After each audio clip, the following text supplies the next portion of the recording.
فقلت استغفروا ربكم إنه كان غفارا يرسل السماء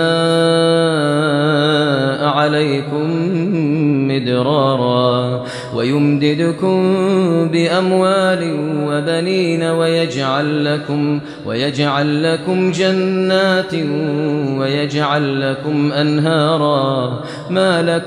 ما لكم لا ترجون لله وقارا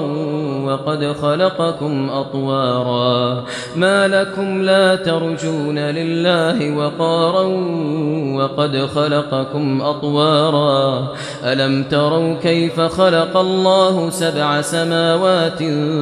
طباقا وجعل القمر فيهن نورا وجعل الشمس سراجا والله أنبتكم